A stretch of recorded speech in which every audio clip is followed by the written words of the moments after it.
तो भाई mystery box और मिस्ट्री अटैकर वाली स्टोरी लाइन अभी सॉल्व हुई नहीं है और एक और मिस्ट्री क्रिएट हो गई है क्योंकि जे उसो के ऊपर आज की स्मैकडाउन में किसी ने अटैक कर दिया है और इसी के साथ भाई जे उसो का एलिमिनेशन चेंबर का स्पॉट भी अब जा चुका है। तो हेलो गाइस, मैं Gagan and welcome to my YouTube channel the wrestling slammer. और आज हुई फ्राइडे नाइट स्मैकडाउन के बारे में बात करेंगे जो कि भाई एलिमिनेशन चेंबर से पहले आखिरी स्मैकडाउन थी। लेकिन स्मैकडाउन के शुरू होने से पहले ही भाई जे उसो के ऊपर किसी ने अटैक कर दिया था और बैक स्टेज बहुत ज़्यादा हड़बड़ी मची हुई थी। अभी जे उसो की हालत बहुत ज़्यादा ख़राब हो चुकी थी तो एम्बुलेंस बुलाई जाती है और भाई एम्बुलेंस में बैठकर जेकब फाटू उनके साथ चले जाते हैं। यहाँ कोडी रोड्स भी आते हैं जो कि भाई बड़े चिंता में लग रहे थे कि जे उसो के ऊपर किसने अटैक कर दिया। जिसके बाद भाई क्राउड से निकल कर आते हैं ड्रू मैकिंटायर। अभी सबको लगेगा कि ड्रू मैकिंटायर ने ही जे उसो के ऊपर भी अटैक करा होगा, तो यहाँ ड्रू मैकिंटायर एक्सप्लेनेशन दे रहे थे। यहाँ वो बताते हैं कि हर बार भाई कुछ भी होता है तो इल्ज़ाम उन्हीं के ऊपर डाल दिया जाता है, लेकिन यहाँ उन्होंने जे उसो के ऊपर भी अटैक नहीं करा है। लास्ट टाइम जेकब फाटू इंजर्ड हुए थे तो भाई उसका इल्ज़ाम भी ड्रू मैकिंटायर के ऊपर ही आया था, लेकिन अभी तक पता नहीं चला है कि वो बंदा भी कौन था। इसके बाद ड्रू मैकिंटायर एलिमिनेशन चेंबर के पार्टिसिपेंट्स के बारे में बात करने वाले थे, लेकिन भाई तभी एंट्री हो जाती है निक ऑल्डिस की, जो कि बड़े गुस्से में लग रहे थे और ड्रू मैकिंटायर से फिर से कहते हैं कि भाई तू चला जा, नहीं तो अब की बार में जो बाकी के सुपरस्टार तुझे मारने के लिए खड़े हैं उन्हें अलाउड कर दूंगा, क्योंकि तू वैसे भी बहुत ज़्यादा कांड कर चुका है। लेकिन इसके बाद कोडी रोड्स आते हैं बड़े गुस्से में, जो कि भाई ड्रू मैकिंटायर को मारने के लिए रिंग में जा रहे थे, लेकिन उनके आने से पहले ही ड्रू मैकिंटायर रिंग से निकल जाते हैं। अभी यहाँ कोडी रोड्स कह रहे थे कि भाई तू तेरा रेन पूरा बस इसी में निकल गया कि तू भाग ही रहा है, लेकिन एलिमिनेशन चेंबर जीतने के बाद उनके पास मौका होगा ड्रू मैकिंटायर को फेस करने का, जिसके बाद ड्रू मैकिंटायर कहीं भाग नहीं पाएंगे। अब यहाँ इसके बाद कोडी रोड्स को इंटरप्ट करते हैं रैंडी ओर्टन, जहाँ वो थोड़ी चिंता दिखा रहे थे जे उसो के लिए कि हाँ भाई वो इंजर्ड हो गया है, लेकिन फिलहाल मुझे चिंता है 15 टाइम वर्ल्ड चैंपियन बनने की, जिसके लिए वो एलिमिनेशन चेंबर में किसी को नहीं देखने वाले। इसके बाद यहाँ ट्रिक विलियम्स भी आते हैं जो कि अपनी बकवासी कर रहे थे। इसके बाद जेवॉन एवंस की भी एंट्री होती है और इसके बाद एले नाइट आते हैं। वैसे जेवॉन एवंस यहाँ कह रहे थे कि भाई वो रैंडी ओर्टन के यंगेस्ट चैंपियन बनने का रिकॉर्ड तोड़ेंगे। अभी जेवॉन एवंस 21 ईयर के हैं तो भाई टूट सकता है ये रिकॉर्ड रैंडी ओर्टन का, क्योंकि रैंडी ओर्टन ने पहली वर्ल्ड चैंपियनशिप 26 ईयर्स में जीत ली थी।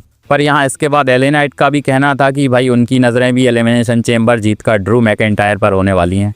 अभी इसके बाद भाई ट्रिक विलियम्स और एले नाइट तो ब्रॉल करते हुए बैक स्टेज चले जाते हैं, लेकिन रिंग में जेवॉन एवंस, रैंडी ओर्टन और कोडी रोड्स खड़े होते हैं। तभी रैंडी ओर्टन अचानक से जेवॉन एवंस को आरकेओ लगाते हैं, जहां भाई क्राउड बड़ा शॉक में था कि ये क्या हो गया। इसके बाद हमें कन्फ्रंटेशन देखने को मिलता है कोडी रोड्स और रैंडी ओर्टन का और ये सेगमेंट खत्म हो जाता है। बैक स्टेज इसके बाद हमें टिफनी स्टैटन देखने को मिलती हैं, जिनका पंगा ऑस्का के साथ हो जाता है, क्योंकि एलिमिनेशन चेंबर में ये दोनों एक साथ होने वाली हैं। अभी वुमेन्स एलिमिनेशन चेंबर का कुछ बिल्डअप करना है तो भाई इनका मैच ऑफिशियल हो जाता है। अब नेक्स्ट मैच हमें अंकल हाउडी और सोलो सिकुआ के बीच में देखने को मिलता है और ये मैच भाई उसी लालटेन के लिए हो रहा था जो कि MFT के पास है। अभी ये मैच भाई ठीक ठाक सा ही था, लेकिन इस मैच में अभी किसी को भी इंटरेस्ट होगा नहीं, क्योंकि MFT और वाइट सिक्स की फ्यूड बहुत ज़्यादा बोरिंग हो चुकी है। अभी इस मैच में अंकल हाउडी जीत भी जाते हैं और लालटेन भी उनके हाथ में लग जाती है, लेकिन इसके बाद भाई MFT के बंदे फिर से आते हैं और अटैक कर देते हैं अंकल हाउडी के ऊपर, जिसके बाद वाइट सिक्स भी यहाँ आती है और MFT भग लेते हैं। और ये देखकर अब लग रहा है कि भाई इनकी फ्यूड और भी ज़्यादा लंबी चलने वाली है। पता नहीं WWE इनकी फ्यूड इतना घसीट क्यों रही है। इसके बाद बैक स्टेज से हमें ड्रू मैकिंटायर और निक ऑल्डिस देखने को मिलते हैं, जहां ड्रू मैकिंटायर को डांट लग रही थी और निक ऑल्डिस उनसे बोल रहे थे कि भाई तू चला जा स्मैकडाउन से, क्योंकि कल एलिमिनेशन चेंबर है, जिसके बाद तेरा रेसलमेनिया का अपोनेंट डिसाइड हो जाएगा। लेकिन आज वो कोई पंगा नहीं चाहते। वैसे बहुत टाइम से ड्रू मैकिंटायर को स्मैकडाउन से निकाला ही जा रहा है।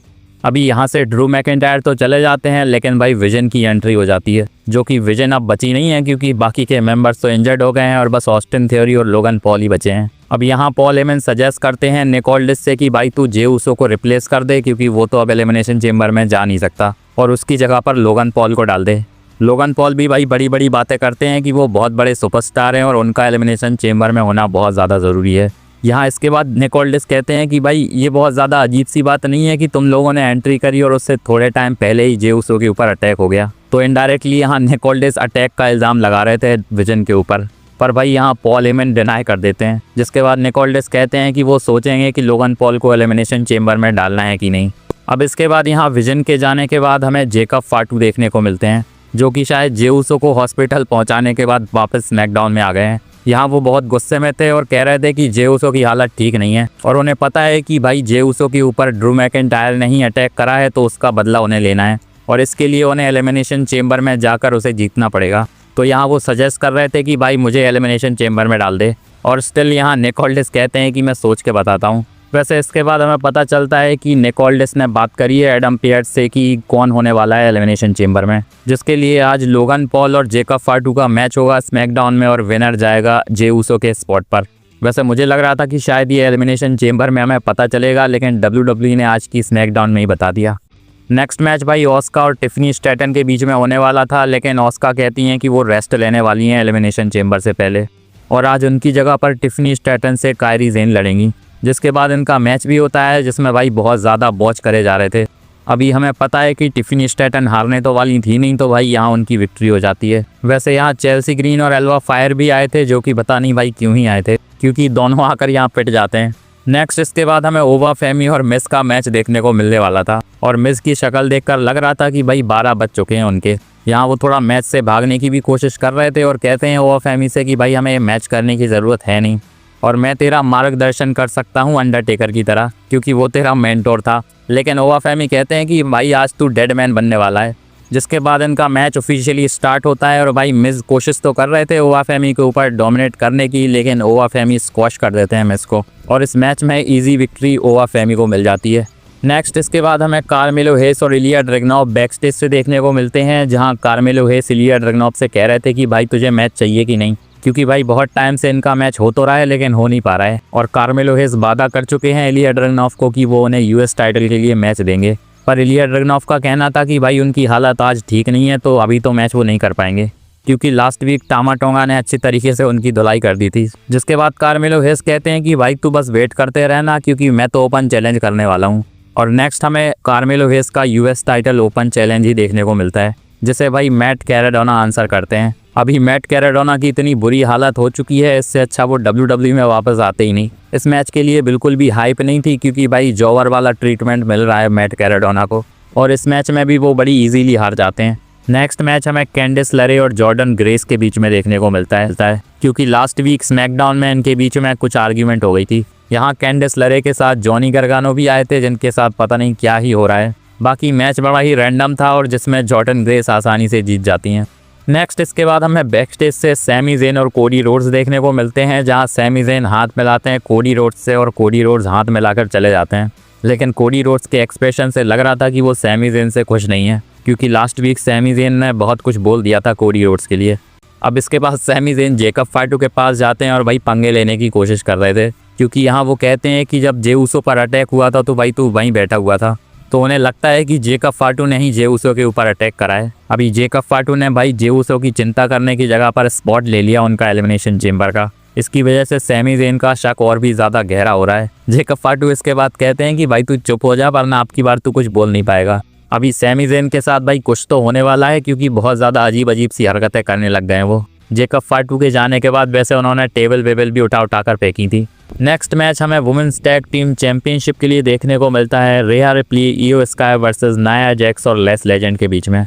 वैसे नाया जैक्स और लेस लेजेंड को शायद WWE ने नया थीम सॉन्ग दे दिया है, और बस भाई थीम सॉन्ग नहीं दिया है, क्योंकि उनके हाथ में आज टैग टीम चैंपियनशिप भी लग गई हैं। मैच तो ये हमें अच्छा खासा देखने को मिलता है, और लेस लेजेंड के लेस एक्सटेंशन के साथ रेहा रिप्ली को उन्होंने पिन कर दिया था। जिसके बाद भाई अब चैंपियनशिप लेस लेजेंड और नाया जैक्स के पास आ गई हैं। अभी रेहा रिप्ली चैंपियनशिप को हार चुकी हैं और एलिमिनेशन चेम्बर में विदाउट चैंपियनशिप जाएंगी, तो अब उनके एलिमिनेशन चेम्बर को जीतने के चांसेस भी भाई बढ़ गए हैं।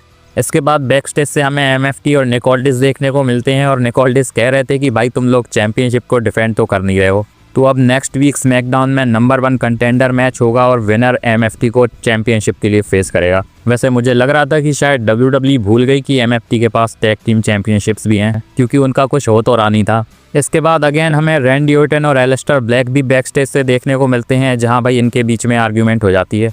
यहाँ रैंडी ऑर्टन कह रहे थे कि भाई तुझे मैं एलिमिनेशन चेम्बर के बाद देखने वाला हूँ, तो भाई शायद अभी भी इनकी फ्यूड डन नहीं हुई है, लेकिन इसे रेसलमेनिया में नहीं जाना चाहिए। नेक्स्ट हमें स्मैकडाउन के मेन इवेंट में जेकब फाटू वर्सेस लोगन पॉल का मैच देखने को मिलता है, जहां विनर को जे ऊसो का एलिमिनेशन चेम्बर का स्पॉट मिलने वाला था।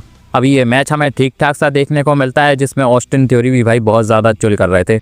अभी मैच में एक मोमेंट पर पॉल हेमन भाई रेफरी को डिस्ट्रैक्ट करते हैं, और लोगन पॉल इसका फ़ायदा उठाकर जेकब फाटू को लो ब्लो लगा देते हैं, लेकिन इसका कुछ फ़ायदा नहीं हुआ, क्योंकि जेकब फाटू ने किकआउट कर दिया। यहाँ मिस्ट्री अटैकर भी आता है अटैक करने के लिए, लेकिन लोगन पॉल उसी को अनमास्क कर देते हैं। लेकिन ये बंदा भाई कोई रैंडम ही बंदा था, लेकिन इतना पक्का है कि ये वो बंदा नहीं है जो इतने टाइम से विजन के पीछे पड़ा है। अब बात करें मैच के एंड की, तो समोअन ड्रॉप लगाने जा रहे थे जेकब फाटू, तभी ड्रू मैकिंटायर अचानक से आकर उन पर टाइटल से अटैक कर देते हैं। लेकिन ये अटैक उन्होंने इतने अच्छे तरीके से करा था कि रेफरी भाई देख नहीं पाता। इसका फ़ायदा लोगन पॉल उठाते हैं और जेकब फाटू को पिन करके उन्होंने विक्ट्री ले लिया। लग रहा था कि शायद जेकब फाटू यहाँ जीतने वाले हैं, लेकिन एलिमिनेशन चेम्बर में हील्स ज़्यादा है नहीं, तो शायद लोगन पॉल की ज़रूरत पड़ने वाली थी। तो भाई अब सिचुएशन बहुत ज़्यादा अजीब सी हो गई है, क्योंकि जेकब फाटू तो भाई अब एलिमिनेशन चेम्बर में भी नहीं है। लेकिन ये ड्रू मैकिंटायर की चुल के बाद वो ड्रू मैकिंटायर को छोड़ने नहीं वाले। आज की स्मैकडाउन की बात करें तो भाई पिछली कुछ स्मैकडाउन की तरह आज की स्मैकडाउन भी बड़ी बकवास थी। कुछ चीज़ों को छोड़ दिया जाए तो WWE बहुत ज़्यादा रैंडम चीज़ें करती है। देखते हैं एलिमिनेशन चेम्बर के बाद कुछ चेंज आने वाला है या सेम चीज़ें हमें बाद में भी देखने को मिलेंगी। कमेंट में बताओ आपको आज की स्मैकडाउन कैसी लगी। बाकी मेरी ये वीडियो अच्छी लगी हो तो लाइक और सब्सक्राइब ज़रूर कर लेना, और बेल आइकन को भी प्रेस कर देना ताकि मेरी वीडियोज़ की अपडेट्स आप तक पहुँचती रहें। मिलते हैं नेक्स्ट वीडियो में, धन्यवाद।